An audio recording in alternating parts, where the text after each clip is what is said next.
Suzuki GSX R1000, Coda, riding bikes, dragging knee.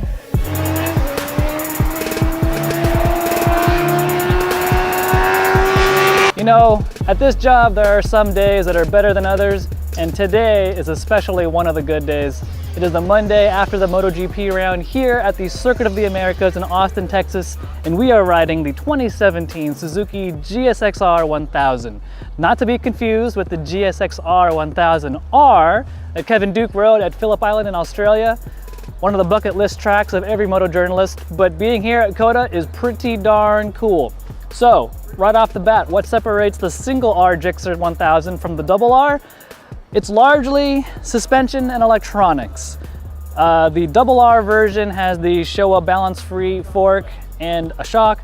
The single R version just gets the big piston fork from Showa and a standard Showa shock as well.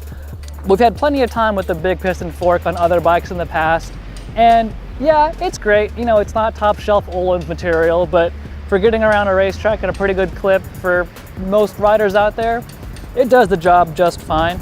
On the electronic side, the differences are you don't get a quick shifter on the single R version, which is this one right here. The rear lift mitigation on the ABS braking, you don't have cornering ABS like you do on the double R. Suzuki doesn't want to call it cornering ABS, but this bike and the double R has an IMU, and the single R version does not calculate for roll when you're braking for the rear lift ABS mitigation. So that's some of the differences there. But the meat and potatoes of the two Gixxers are the same. The chassis is the same, the engine's the same, and let's talk about those two things real quick. First of all, we have to start at the engine. Same engine between both models, and what a ripper it is. The variable valves, it's not just marketing fluff. There's a really abundant amount of usable torque at the bottom.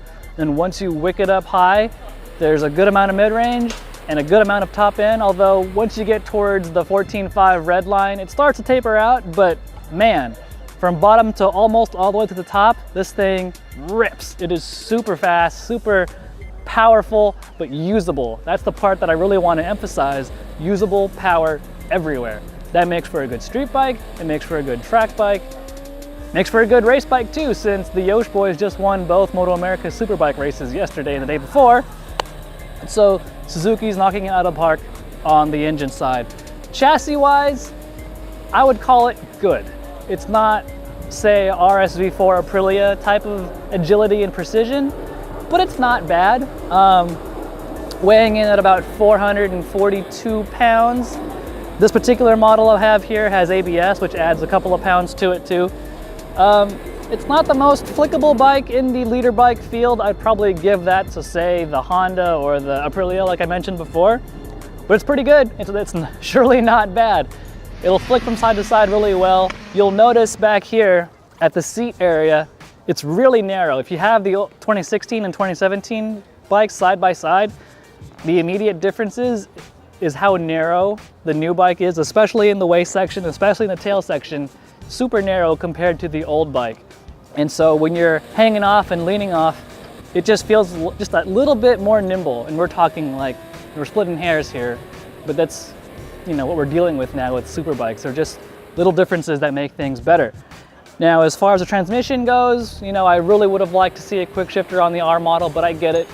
If you want the premium accessories, you got to go to the RR model and get the quick shifter. Suzuki is working on a quick shifter accessory for the single R model. Not yet available as I talk to you right now, but they're working on it. There's a completely updated gauge cluster, all LCD. There's no analog tack like there was before. It's super high-tech stuff up here. Looks good. The tack is easy to read. There's a huge gear position indicator that's also nice, and the speedo is front and center as well.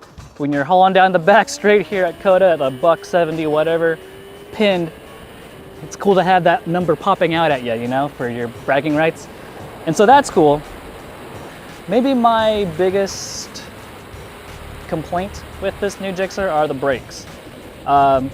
With the stock rubber lines and the stock brake pads, there's just a lot of squishiness in the lever. And they're bled. It's not a matter of whether they're bled or not. It's just too soft for my taste, but that's a really simple fix. Some stainless steel lines, some race pads, that'll transform the braking force and the braking power of this bike. All in all though, for $14,600 for the single R Gixxer, a couple hundred more here for the ABS version, it's a pretty darn good leader bike. I gotta give it to Suzuki for knocking it out of the park with this single R version. And I imagine hearing the stuff Kevin has told me about the double R version, that's a good bike too.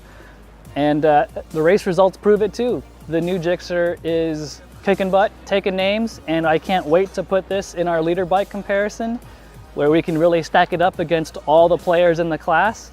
It's gonna be a barn burner of a test, and I think this one has a chance of impressing more so than the previous model did, which it better because the field is stacked. So that's it. That's my quick take on the 2017 Suzuki GSX R1000 single R. To read my full review, go to motorcycle.com and you'll find it there.